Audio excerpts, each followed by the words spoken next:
रताळ्याची कचोरी करत आपण एक रताळ पाव किलो रताळ घेतलेली आणि एक बटाटा घेतला, ते उकडून स्मॅश करून ठेवलेले आहेत. एक वाटी ओलं खोबरं घेतलेलं आहे.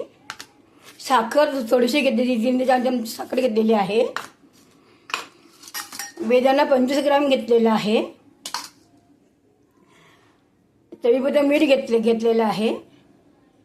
4 ते 5 मिरच्या कापून ठेवलेल्या आहे इकडे मी. थोडंसं मीठ टाकायचं याच्यामध्ये आपण.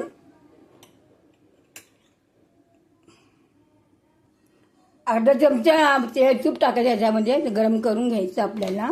त्याच्या मिरच्या टाकायच्यात आपल्याला. तळून घ्यायचं आपल्याला चांगल्या व्यवस्थित. ते तळाय घालूया आपण. साखर घालायची आपल्याला, खोबरं घालायचं आहे, मिरची तळलेल्या घालायचं आहे.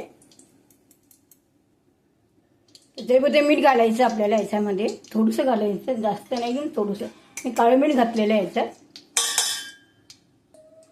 तर सगळं एकत्र करून घ्यायचं आपल्याला, सारण एकत्र सगळं.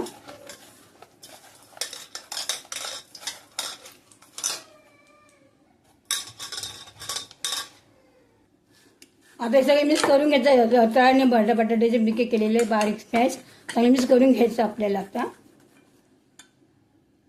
मिक्सरला भगर आणि सगळं बारीक करून घेतलेलं आहे आम्ही. सारण भरून घेतात आपल्याला याच्यामध्ये. असं आपण सगळं तयार करून ठेवूया कचोऱ्या सगळ्या सारण भरून तळायला घ्यायचं आपल्याला त्या.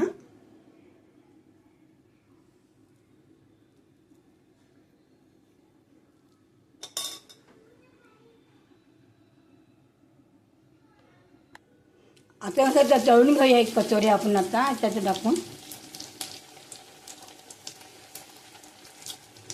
कचोरी खूप छान लागते त्याची कचोरी.